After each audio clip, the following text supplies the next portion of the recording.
Good morning, everyone. It's truly an honor to stand before you at the EMPOWA Women in Property and the Built Environment Summit. I must say, EMPOWA Works, it's a pleasure actually to stand in the month that's not Women's Month. Normally we have this women's function and women gathering during the month of Women's Month. So March is an incredible month to have a Women in Property and Built Environment Summit, because it is a very special month for me.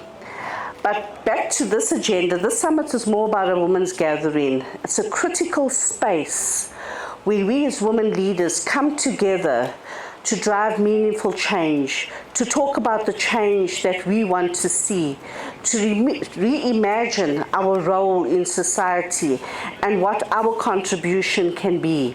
Our contribution must be and should always be to the betterment of society, to building the girl child, to building the elderly woman, to looking after our aged women, to ensure that our children, our girl children and our boy children are safe.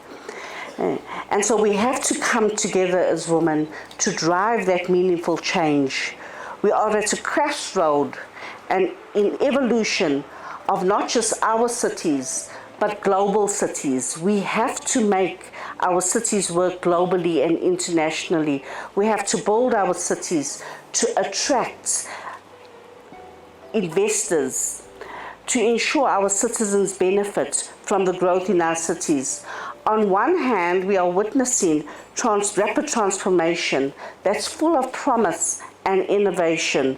On the other hand, our urban environment is grappling with a number of challenges that cannot be ignored: aging infrastructure, urban decay, social inequality, and unsustainable development practices that leave many behind and leave many women behind, not just women, but our youth as well. As we look at our city today, we must confront the reality that urban decay is impacting our citizens, infrastructure is aged, there's inward migration that's causing a serious housing crisis that's escalating, and a growing inequality which is becoming more visible than ever. These are the challenges that demand our attention in the urban space. We cannot continue to develop our cities, for example, in a way that fails to serve all its inhabitants. We need to ensure that as we develop our cities, they constantly develop for an evolving population, an evolving youth, and we have to create sustainable infrastructure. We have to develop smart cities, especially for the most vulnerable and the previously disadvantaged in our communities. This is why leadership in urban development is more crucial than ever. It's not enough to simply plan for growth.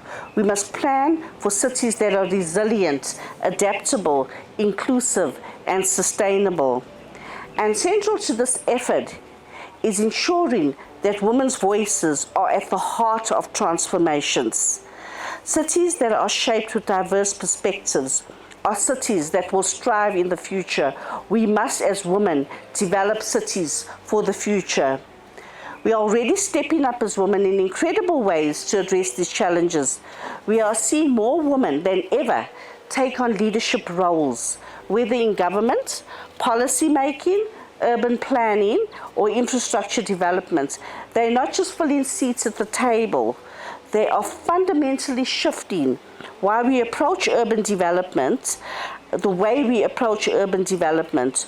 Women bring a different lens, one that seeks to create urban environments that are equitable, socially inclusive, and economically vibrant, that includes all, male, female, and children. This is leadership our cities need more than ever before. But a woman's contribution goes beyond traditional leadership roles. Female entrepreneurs, and I do admire female entrepreneurs. Some of us will struggle to be entrepreneurs. But EMPOWA Works is very key in the developments of youth entrepreneurs and women entrepreneurs. We've seen them over the years do this, and they've done it with such pomp and ceremony. But what I admire most is the volume of entrepreneurs that are out there, and that especially the growing number of women entrepreneurs that our economy needs so desperately. Females are leading this charge in reshaping the cityscapes. Women lead businesses in property, and you would see them at the cyber conferences, at the EMPOWA Work conferences, real estate and infrastructure, and they breathe new life into urban spaces, creating more sustainable and socially responsible projects.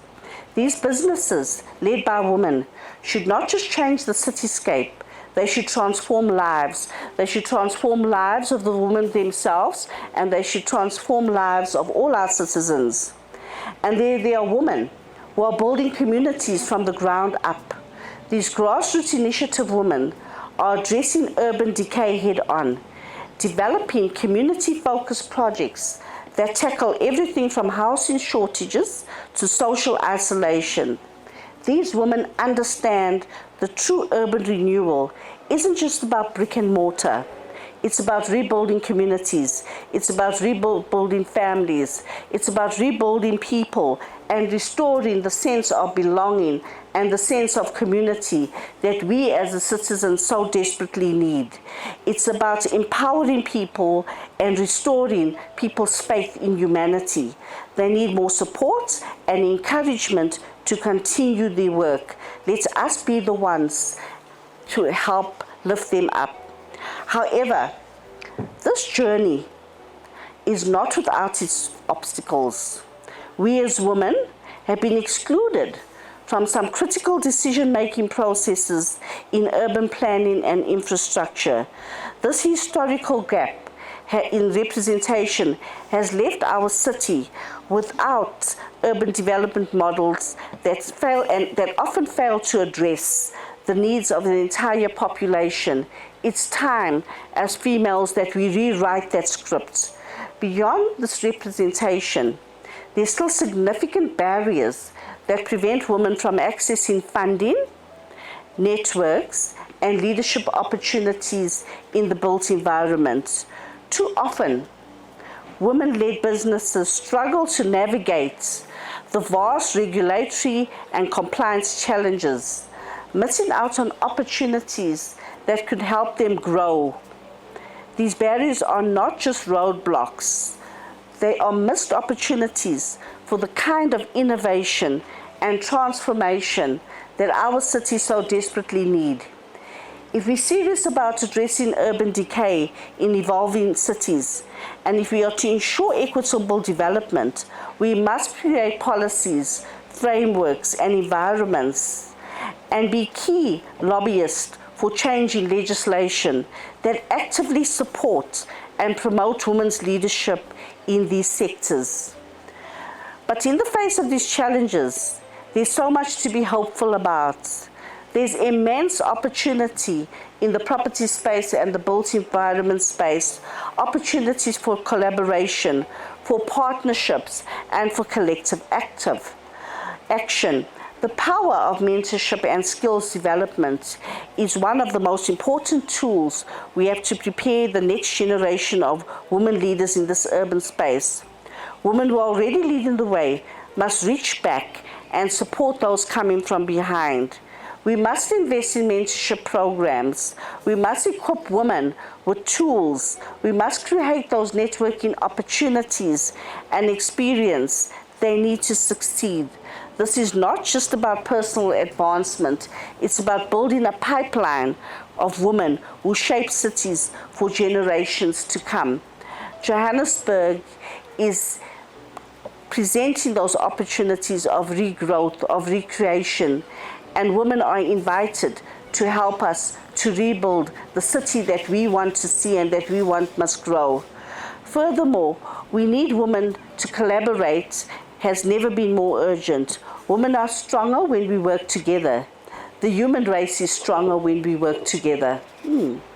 It's time for women in urban development, whether in government, business, or community organizations, to form strategic partnership that advance shared agendas. By coming together, we amplify our voices and our influence. Together we can challenge the status quo and demand the future of cities be one of gender, equity, and inclusivity. But collaboration cannot be one-sided. It's time for women organizations to forge strong partnerships with both public and private sector. Public-private sector partnerships can be a powerful force in creating platforms for women to thrive in property, infrastructure, and urban development sectors. These partnerships can be a catalyst for creating more sustainable and inclusive urban spaces where everyone, regardless of gender, race, or background, has an opportunity to succeed. So as we talk to each other today, and as we network, and as we share ideas, and as we help each other to grow, even if it's for the next hour, I want to leave you with a powerful reminder. Women should and must not just be participants in urban developments. They should be key drivers of transformation. Our cities, in our country, in Johannesburg, we need bold new ideas, fresh perspectives, fresh and visionary choices when it comes to property and when it comes to the built environment. We need youth, we need creative thinking, and we need to forge, as I've mentioned, serious partnerships. And we need leadership that understands the complexities of today's urban challenges, that understand the complexities of the built environment, that understand that the built environment is ever evolving and changing, and that leadership must come from women. I urge all of us here today, government leaders, business leaders, community leaders, to commit to prioritizing gender inclusive urban development. This isn't just about fairness.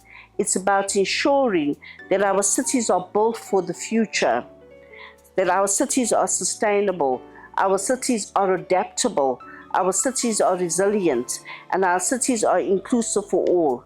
Let us work together to continue to break down the barriers that hold us back.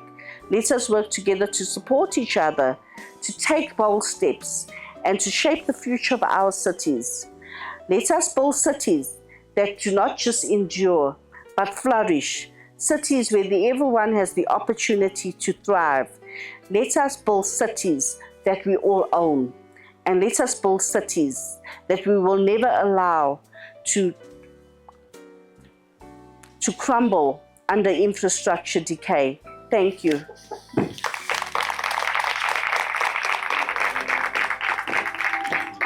Thank you.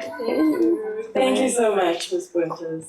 Another round of applause for a very inspirational keynote address. Thank you so much.